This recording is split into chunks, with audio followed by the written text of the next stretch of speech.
Next മെത്തേഡാണ് common size statements. ഈ ഒരു മെത്തേഡിൽ നമ്മൾ എന്താ പഠിക്കാൻ പോകുന്നത്? കോമൺ സൈസ് സ്റ്റേറ്റ്മെന്റിനെ കോമ്പോണന്റ് പെർസെൻറ്റേജ് സ്റ്റേറ്റ്മെന്റ് എന്നും വിളിക്കാറുണ്ട്. ഒരു കമ്പനിയുടെ ഫിനാൻഷ്യൽ പൊസിഷനും അതേപോലെ തന്നെ അതിൻ്റെ ഓപ്പറേഷൻസിൻ്റെയും റിസൾട്ട് സംബന്ധിക്കുന്ന പ്രധാന മാറ്റങ്ങളും അതിനെ ഇൻഫ്ലുവൻസ് ചെയ്ത ഫാക്ടേഴ്സ് എന്തൊക്കെയാണെന്നുള്ളത് പഠിക്കാനായിട്ട് ഉപയോഗിക്കുന്ന ഒരു ഫിനാൻഷ്യൽ ടൂളാണ് ഈ കോമൺ സൈസ് സ്റ്റേറ്റ്മെന്റ് എന്ന് പറയുന്നത്. ഇവിടെ സ്റ്റേറ്റ്മെന്റിലെ ഓരോ ഐറ്റവും അതുമായി ബന്ധപ്പെട്ട ഒരു അഗ്രിഗേറ്റിന്റെ അഥവാ revenue from operations in case of profit and loss account ആണെന്നുണ്ടെങ്കിൽ അതിന്റെ എത്ര ശതമാനമാണ് കാണിക്കുന്നത് എന്നുള്ളതായിരിക്കും നമ്മൾ അവിടെ ഇൻഡിക്കേറ്റ് ചെയ്യുന്നുണ്ടാവുക. ഉദാഹരണം പറയുകയാണെങ്കിൽ കോമൺ സൈസ് ബാലൻസ് ഷീറ്റിൽ ഓരോ അസറ്റും ടോട്ടൽ അസറ്റിന്റെ എത്ര പെർസെൻറ്റേജ് ആണ്, അല്ലെങ്കിൽ ഓരോ ലൈബിലിറ്റിയും ടോട്ടൽ ലൈബിലിറ്റിയുടെ എത്ര പെർസെൻറ്റേജ് ആണെന്നാണ് നമ്മൾ അവിടെ കാണിക്കുക. അതുപോലെ തന്നെ common size statement of profit and loss അക്കൗണ്ടിൽ ഓരോ എക്സ്പെൻഡിച്ചറും ടോട്ടൽ റവന്യൂ ഫ്രം ഓപ്പറേഷന്റെ എത്ര പെർസെൻറ്റേജ് എന്നാണ് നമ്മളിവിടെ കാണിക്കുന്നുണ്ടാവുക. അപ്പൊ ഇത്തരത്തിലുള്ള ഒരു സ്റ്റേറ്റ്മെന്റ് തുടർച്ചയായിട്ടുള്ള അക്കൗണ്ടിങ് പീരീഡ്സിൽ പ്രിപ്പയർ ചെയ്യണമെന്നുണ്ടെങ്കിൽ ഓരോ പെർസെൻറ്റേജിലും അല്ലെങ്കിൽ ഓരോ പീരീഡിലും വരുന്ന മാറ്റങ്ങളുടെ കാരണങ്ങൾ എന്തൊക്കെയാണ്, അല്ലെങ്കിൽ എവിടെയാണ് എപ്പോഴാണ് മാറ്റം വന്നത് എന്നുള്ളത് നമുക്ക് വ്യക്തമായിട്ട് മനസ്സിലാക്കാനായിട്ട് സാധിക്കും. കോമൺ സൈസ് അനാലിസിസ് സൈസിൽ വലിയ ഡിഫറൻസ് ഉള്ള എന്റർപ്രൈസസിനെ കമ്പയർ ചെയ്യുന്നതിന് വളരെ യൂസ്ഫുൾ ആണ്. കാരണം ഇത് ഫിനാൻഷ്യൽ സ്റ്റേറ്റ്മെന്റിന്റെ ഫാക്ടേഴ്സിനെ കുറിച്ചിട്ടുള്ള ഒരു ക്ലിയർ പിക്ചർ നമുക്ക് നൽകും. അതേപോലെ തന്നെ ഇന്റർഫേം കമ്പാരിസണും കമ്പനിയുടെ സാമ്പത്തിക സ്ഥിതി ബന്ധപ്പെട്ട ഇൻഡസ്ട്രിയുമായിട്ട് കമ്പയർ ചെയ്യാനും കോമൺ സൈസ് സ്റ്റേറ്റ്മെന്റ് അനാലിസിസ് ഉപയോഗിക്കാനായിട്ട് നമുക്ക് സാധിക്കും. കോമൺ സൈസ് സ്റ്റേറ്റ്മെന്റ് തയ്യാറാക്കുന്നത് എങ്ങനെയാണ് നമ്മൾ തയ്യാറാക്കുക? അപ്പോൾ ആദ്യത്തെ ഒരു കോളത്തിൽ എന്താണ് ഉണ്ടാവുക? നമ്മൾ ഇതിനു മുന്നേ പഠിച്ച പോലെ തന്നെ കോമൺ സൈസ് സ്റ്റേറ്റ്മെന്റിലും ഈ പറഞ്ഞ പോലെ എത്ര കോളംസ് ഉണ്ടാവും? 5 കോളംസ് ഉണ്ടാവും.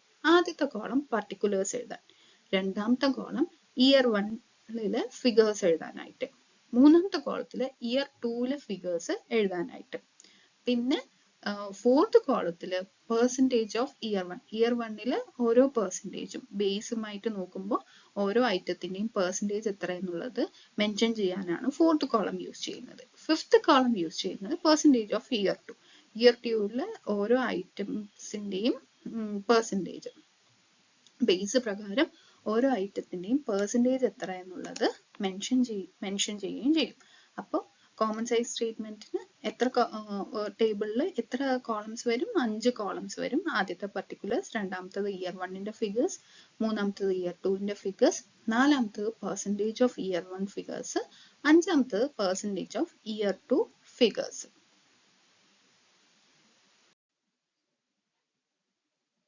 ഇനി കോമൺ സൈസ് സ്റ്റേറ്റ്മെന്റിന്റെ ഒരു എക്സാമ്പിൾ നമുക്ക് നോക്കാം. From the following information, prepare a common size income statement for the year ended March 31st, 2016 and March 31st, 2017. 2 വർഷത്തെ ഡാറ്റയാണ് നമുക്ക് തന്നിരിക്കുന്നത്. P&L ഇൻഫർമേഷൻസ് ആണ് തന്നിരിക്കുന്നത്. അപ്പൊ ഈ ഒരു ഡാറ്റ വെച്ചിട്ട് വേണം നമ്മൾ എന്ത് പ്രിപ്പയർ ചെയ്യാനായിട്ട്? കോമൺ സൈസ് സ്റ്റേറ്റ്മെന്റ് പ്രിപ്പയർ ചെയ്യാനായിട്ട്. അപ്പൊ എന്തൊക്കെ ഡാറ്റയാണ് നമുക്ക് തന്നിരിക്കുന്നത്? പർട്ടിക്കുലേഴ്സ് തന്നിട്ടുണ്ട്, 2016-17ന്റെയും 2015-16ന്റെയും ഡാറ്റാസ് ആണ് നമുക്ക് തന്നിരിക്കുന്നത്. റവന്യൂ ഫ്രം ഓപ്പറേഷൻ തന്നിട്ടുണ്ട്, then cost of goods sold തന്നിട്ടുണ്ട്, ഓപ്പറേറ്റിംഗ് എക്സ്പെൻസ് തന്നിട്ടുണ്ട്, ദെൻ നോൺ ഓപ്പറേറ്റിംഗ് എക്സ്പെൻസ് തന്നിട്ടുണ്ട്, പിന്നെ ഡിപ്രീസിയേഷനും വേജസും ആണ് നമുക്ക് തന്നിരിക്കുന്നത്. അപ്പൊ ഇത്രയും ഡാറ്റാസ് വെച്ചിട്ട് നമുക്ക് എങ്ങനെയാണ് ഒരു common size income statement prepare ചെയ്യാന്നുള്ളത് നമുക്ക് നോക്കാം. അപ്പോൾ നമ്മൾ common size income statement prepare ചെയ്യാനായിട്ട് പോവാണ്. ആദ്യം തന്നെ നമുക്ക് അതിന് നെസസറി ആയിട്ടുള്ള കോളംസ് ഏതൊക്കെയാണെന്നുള്ളത് നോക്കാം. ആദ്യം ഏതാണ് പറയുന്നത്?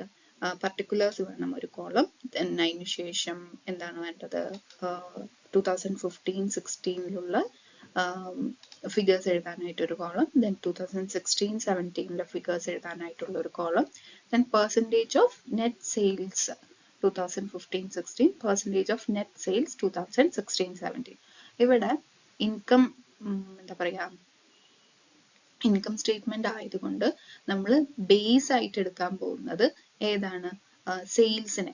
അല്ലാന്നുണ്ടെങ്കിൽ റവന്യൂ ഫ്രം ഓപ്പറേഷൻ എന്നുള്ള ഫിഗേഴ്സിനെയാണ് നമ്മൾ ബേസ് ഫിഗർ ആയിട്ട് എടുക്കാൻ പോകുന്നത്. അപ്പോൾ ഓരോ എക്സ്പെൻസും അല്ലെങ്കിൽ ഓരോ ഫിഗേഴ്സും സെയിൽസിന്റെ എത്ര പെർസെൻറ്റേജ് എന്നുള്ളതാണ് നമ്മളിവിടെ കാണിക്കാനായിട്ട് പോകുന്നത്. അപ്പോൾ ഇതിൽ തന്നിരിക്കുന്ന ഡാറ്റ വെച്ചിട്ട് റവന്യൂ ഫ്രം ഓപ്പറേഷൻ നമുക്ക് തന്നിട്ടുണ്ട്. 2015-16 എത്രയാണ്? 25 lakh വരുന്നുണ്ട്. 2016-17 എത്രയാണ് വരുന്നത്? 18 lakh ആണ് വരുന്നത്. ഓക്കെ, അപ്പൊ ആദ്യം നമ്മൾ പ്രീവിയസ് ഇയർ എഴുതും, പിന്നെയാണ് കറണ്ട് ഇയർ എന്നുള്ള രീതിക്ക് എഴുതുന്നുണ്ടാവുക. അപ്പോൾ ഫസ്റ്റ് ഇയർ 2015-16 ഫിഗറും പിന്നെ 2016-17 ഫിഗറും. അപ്പോൾ റവന്യൂ ഫ്രം ഓപ്പറേഷൻ എത്രയാണ്? ഫസ്റ്റ് ഇയർ 25 lakhും സെക്കൻഡ് ഇയർ 18 lakhും ആണ്. അപ്പോൾ നമ്മൾ റവന്യൂ ഫ്രം ഓപ്പറേഷൻ അല്ലെങ്കിൽ സെയിൽസിനെയാണ് എന്തായിട്ട് എടുക്കുന്നത്? ബേസ് ആയിട്ട് എടുക്കാൻ പോകുന്നത്. അപ്പോൾ അതിന്റെ പെർസെൻറ്റേജ് എത്രയായിരിക്കും? 100% തന്നെ ആയിരിക്കും അതിന്റെ എന്തെന്ന് പറയുന്നത് പെർസെൻറ്റേജ്. കാരണം നമ്മൾ ഈ റവന്യൂ ഫ്രം ഓപ്പറേഷനിൽ എത്ര ശതമാനമാണ് ബാക്കിയുള്ളത് എന്നുള്ള രീതിക്കാണ് നോക്കുന്നത്. അപ്പോൾ 2 വർഷത്തെയും ബേസ് ആയിട്ട് നമ്മൾ ഏതെടുക്കുകയാണ്? സെയിൽസ് എടുക്കുകയാണ്. അപ്പോൾ സെയിൽസിന്റെ പെർസെൻറ്റേജ് പറയുന്നത് 100% ആണ്. അത് കഴിഞ്ഞിട്ട് നമ്മൾ റവന്യൂ ഫ്രം ഓപ്പറേഷനിൽ നിന്ന് cost of goods sold less ചെയ്യാൻ. എന്തിനു വേണ്ടിയിട്ട്? ഗ്രോസ് പ്രോഫിറ്റ് കിട്ടാനായിട്ട്. അപ്പോൾ കോസ്റ്റ് ഓഫ് ഗുഡ്സ് സോൾഡ് 2015-16 എത്രയാണ് തന്നിരിക്കുന്നത്? 12 lakhും അതുപോലെ 2016-17 10 lakhും ആണ് തന്നിരിക്കുന്നത്. ഇനി നെറ്റ് പെർസെൻറ്റേജ് ഓഫ് 2015-16 അത് ഈ 48% നമുക്ക് എങ്ങനെയാണ് കിട്ടിയത്? നമുക്ക് 48% എങ്ങനെയാണ് കിട്ടിയെന്നുണ്ടെങ്കിൽ ഈ 12 lakh ആണ് എത്ര? കോസ്റ്റ് ഓഫ് ഗുഡ്സ് സോൾഡ് എന്ന് പറയുന്നത്. അപ്പോൾ 12 lakh divided by 25 lakh. 12 lakh divided by 25 lakh into 100. അപ്പോൾ എത്രയാണ് പെർസെൻറ്റേജ് വരിക? 12 lakh divided by 25 lakh into 100 എന്ന് പറയുമ്പോൾ 48% നമുക്ക് ആദ്യത്തെ വർഷത്തെ പെർസെൻറ്റേജ് കിട്ടി. പിന്നെ ഏതാ പറയുന്നത്? അപ്പോൾ ഇത് കിട്ടി. പിന്നെ പറയുന്നത് 2016-17 പെർസെൻറ്റേജ് പറയുന്നത്, അതായത് കോസ്റ്റ് ഓഫ് ഗുഡ്സ് സോൾഡിന്റെ പെർസെൻറ്റേജ് പറയുന്നത് 55.56 ആണെന്നാണ് പറയുന്നത്. അപ്പൊ ആ ഫിഗർ നമുക്ക് എങ്ങനെയാണ് കിട്ടിയത്? കോസ്റ്റ് ഓഫ് ഗുഡ്സ് സോൾഡ് എത്രയാണെന്ന് നമുക്കറിയാം, 10 lakh ആണെന്നുള്ളത് അറിയാം. നമ്മൾ ബേസ് ആയിട്ട് ഏതാ എടുക്കുന്നത്? സെയിൽസ് ആണ് എടുക്കുന്നത്. അപ്പോൾ ഡിവൈഡഡ് ബൈ 18 lakh ചെയ്യും. അപ്പോൾ 10 lakh divided by 18 lakh into 100 ചെയ്യുമ്പോൾ 55.555 പറഞ്ഞിട്ട് വരും. അപ്പൊ നമ്മൾ എങ്ങനെ റൗണ്ട് ചെയ്യും? 55.56% എന്നുള്ള രീതിയിലേക്ക് ആക്കി. ഇനി ഗ്രോസ് പ്രോഫിറ്റ്. ഗ്രോസ് പ്രോഫിറ്റ് നമ്മൾ എങ്ങനെയാ കണ്ടുപിടിക്കുക? Revenue from operation minus cost of goods sold. അപ്പോൾ നമുക്ക് എന്ത് കിട്ടും? ഗ്രോസ് പ്രോഫിറ്റ് കിട്ടും. ഗ്രോസ് പ്രോഫിറ്റ് എത്രയാണ് വരുന്നത്? 25 lakh 12 lakh മൈനസ് ചെയ്താൽ 15-16 13 lakhും അതേപോലെ 16-17 18 lakh ഈ 10 lakh മൈനസ് ചെയ്താൽ നമുക്ക് ഗ്രോസ് പ്രോഫിറ്റ് 8 lakh കിട്ടും. ഇനി ഗ്രോസ് പ്രോഫിറ്റിന്റെയും പെർസെൻറ്റേജ് കാണണം. അതും നമ്മൾ എന്താണ്? സെയിൽസിന്റെ പെർസെൻറ്റേജിനെയാണ് ബേസ്. എല്ലാത്തിനും നമ്മൾ സെയിൽസിന്റെ പെർസെൻറ്റേജ് ആണ് ബേസ് ആയിട്ട് എടുക്കുന്നത്. അപ്പൊ ഈ 52% നമുക്ക് എങ്ങനെയാണ് കിട്ടിയത്? ഈ 13 lakh divided by 25 lakh into 100. അപ്പോൾ നമുക്ക് എത്ര കിട്ടും? 13 lakh divided by 25 lakh into 100 എന്ന് ചെയ്യുമ്പോൾ നമുക്ക് 52% കിട്ടും. പിന്നെ ഗ്രോസ് പ്രോഫിറ്റ് നെക്സ്റ്റ് ഇയറിന്റെയാണ് നമ്മൾ കണക്കാക്കുന്നത്. നെക്സ്റ്റ് ഇയറിന്റെ കണക്കാക്കുമ്പോൾ എങ്ങനെയാണ് വരിക? നമുക്ക് നെക്സ്റ്റ് ഇയർ എത്രയാണ് ഗ്രോസ് പ്രോഫിറ്റ് കിട്ടിയിരിക്കുന്നത്? ഗ്രോസ് പ്രോഫിറ്റ് നമുക്ക് കിട്ടിയിരിക്കുന്നത് 8 lakh ആണ് കിട്ടിയിരിക്കുന്നത്. അപ്പൊ 8 lakh കിട്ടിയിരിക്കുമ്പോൾ 8 lakh ഡിവൈഡഡ് ബൈ ആ വർഷത്തെ സെയിൽസ്. ആ വർഷത്തെ സെയിൽസ് എത്രയാണ്? 18 lakh ആണ് ആ വർഷത്തെ സെയിൽസ് എന്ന് പറയുന്നത്. അപ്പോൾ ആ വർഷത്തെ സെയിൽസ് ആയിട്ട് അപ്പൊ 8 lakh divided by 18 lakh into 100 ചെയ്യുമ്പോൾ നമുക്ക് എത്ര കിട്ടും? 44.44% കിട്ടും.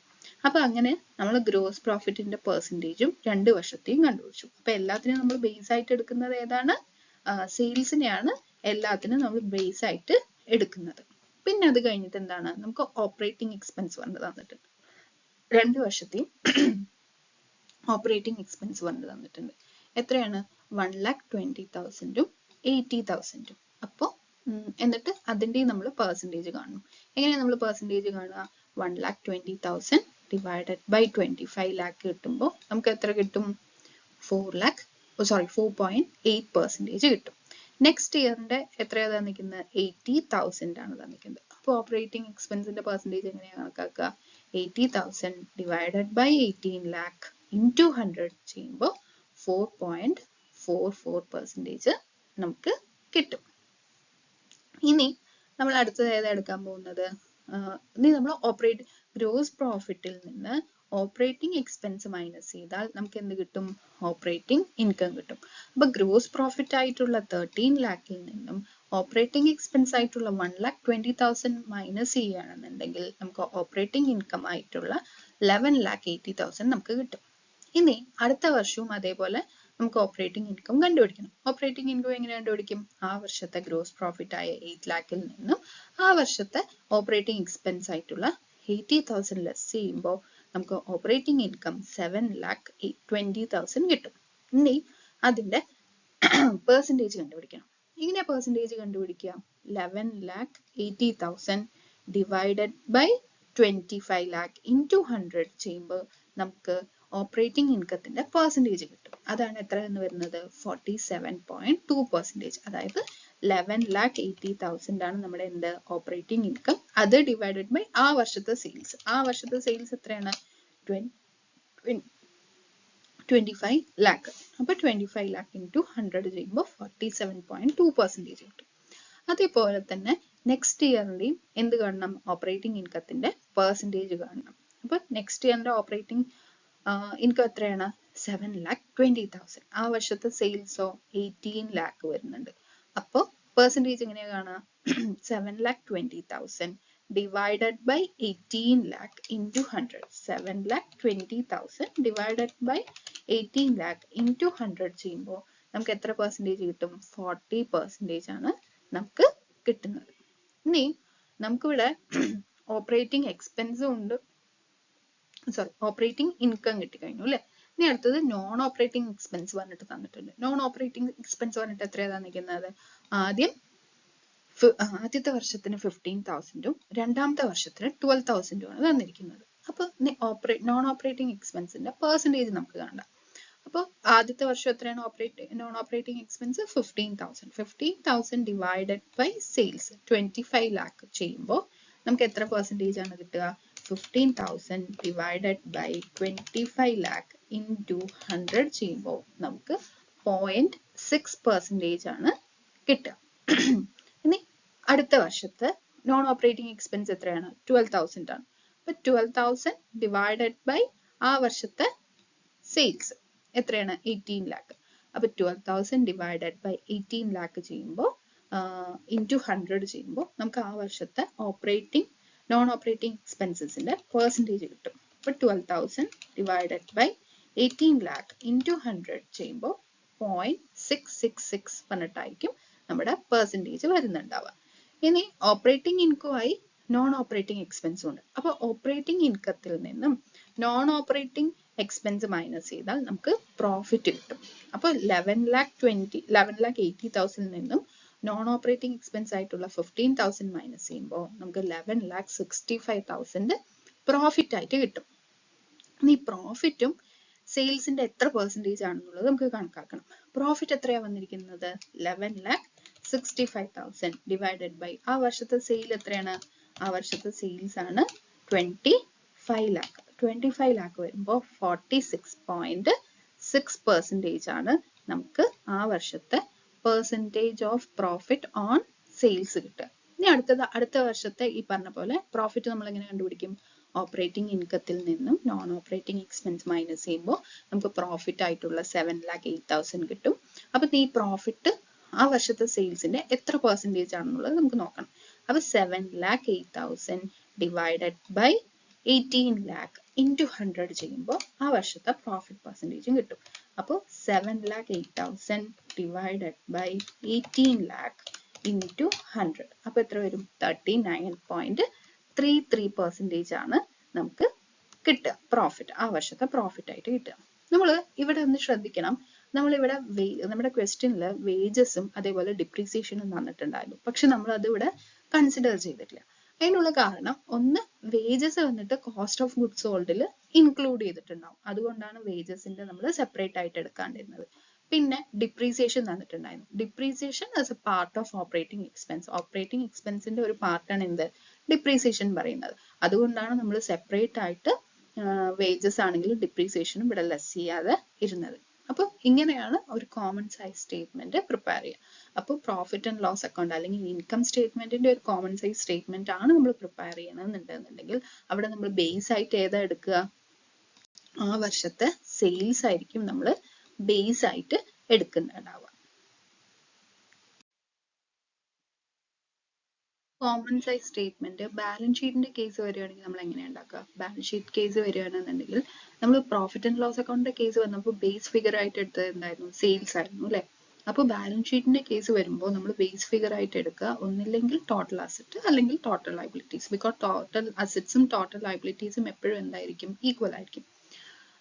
അപ്പൊ ബാലൻസ് ഷീറ്റിന്റെ ഇപ്പോൾ ഒരു ലയബിലിറ്റി സൈഡ് പോർഷൻ മാത്രമാണ് നമ്മുടെ ഈ ഒരു എക്സാമ്പിൾ തന്നിരിക്കുന്നത്. അപ്പൊ ഇത് വെച്ചിട്ട് ഇങ്ങനെയാണ് ഒരു കോമൺ സൈസ് സ്റ്റേറ്റ്മെന്റ് ഉണ്ടാക്കുക എന്നുള്ളതാണ് നമ്മൾ നോക്കാൻ പോകുന്നത്. ഇവിടെ ഇപ്പോൾ ലയബിലിറ്റി സൈഡിലുള്ള ഫിഗേഴ്സ് മാത്രമാണ് തന്നിരിക്കുന്നത്, 2 വർഷത്തിന്റെ തന്നിട്ടുണ്ട്. ഏതൊക്കെയാണ്, 2016 തന്നിട്ടുണ്ട്, 2017 തന്നിട്ടുണ്ട്. അപ്പോൾ ഇവിടെ അതിന്റെ ടോട്ടൽ ലയബിലിറ്റി സൈഡ് ആയത് കാരണം ടോട്ടൽ ലയബിലിറ്റീസിന്റെ ടോട്ടൽ എത്രയാണ്, 41,50,000.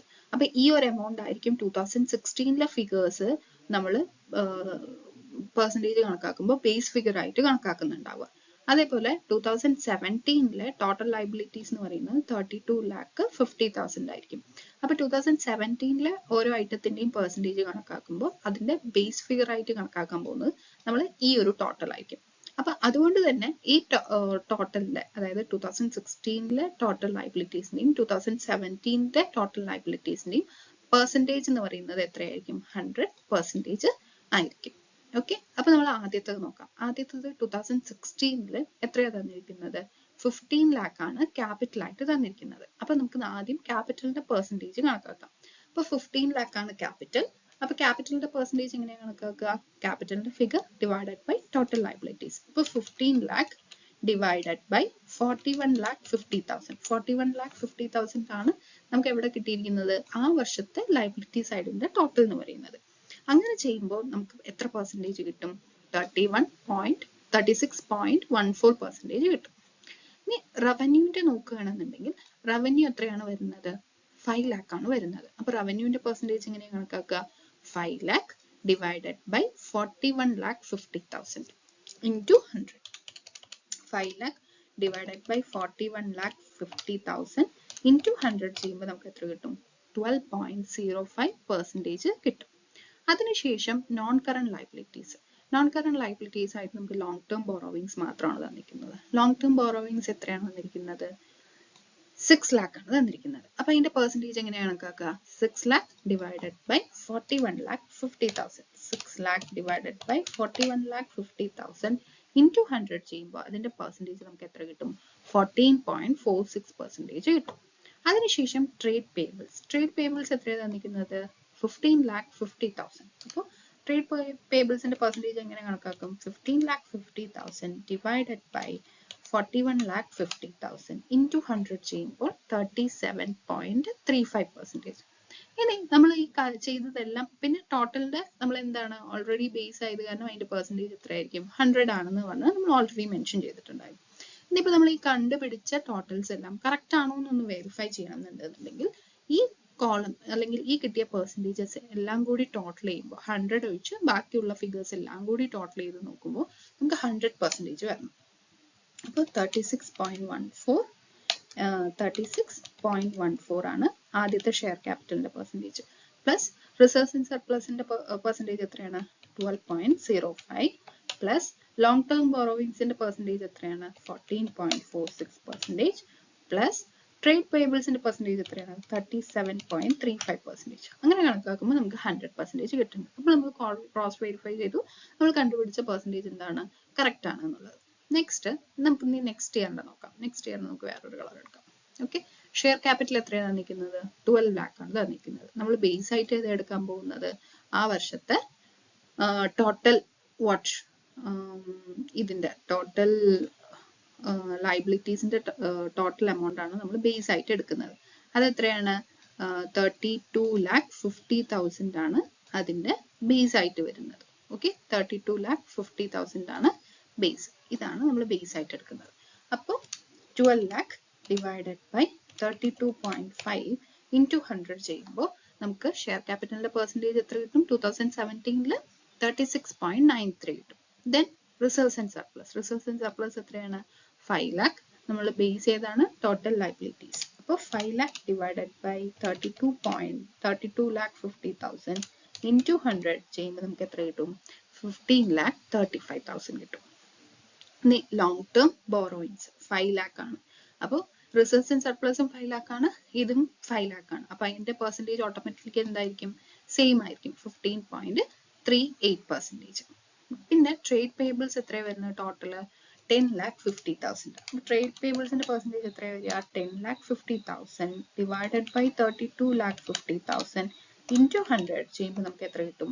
32.30 കിട്ടും.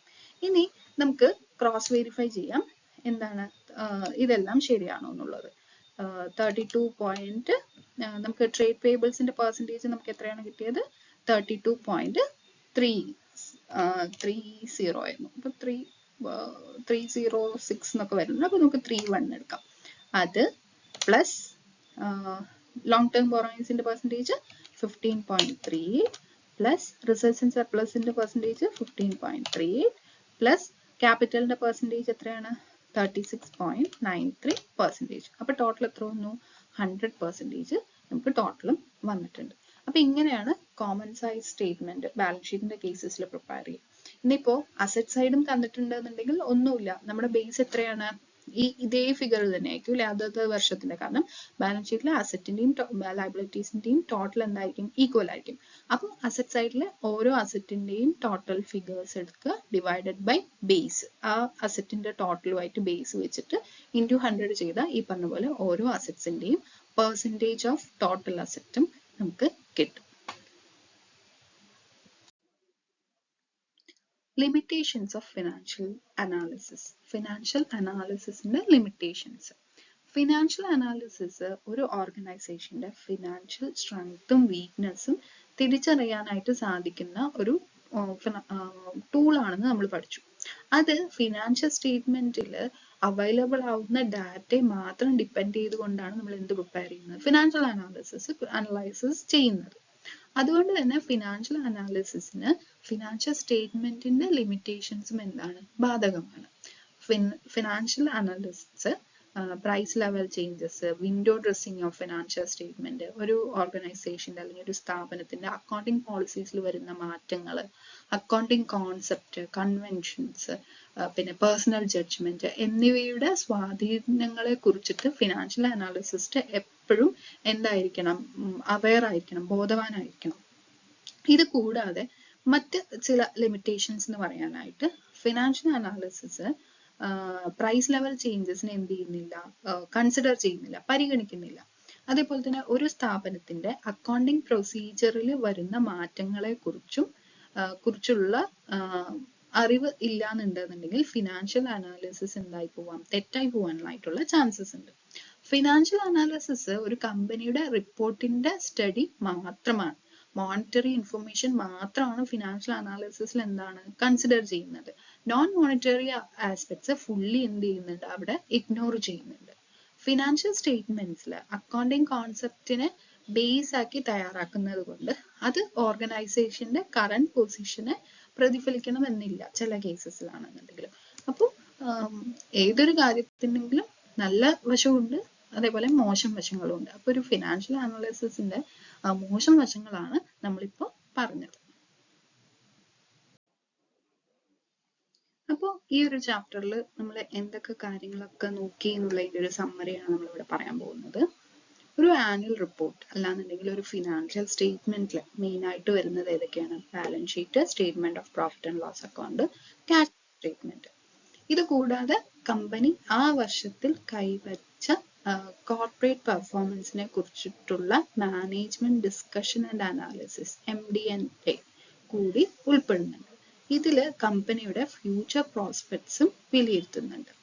Tools of financial analysis. സാധാരണ ഉപയോഗിക്കുന്ന ഫിനാൻഷ്യൽ അനാലിസിസ് ടൂൾസ് എന്ന് പറയുന്നത് comparative statement, common size statement, trend analysis, ratio analysis, cash flow analysis.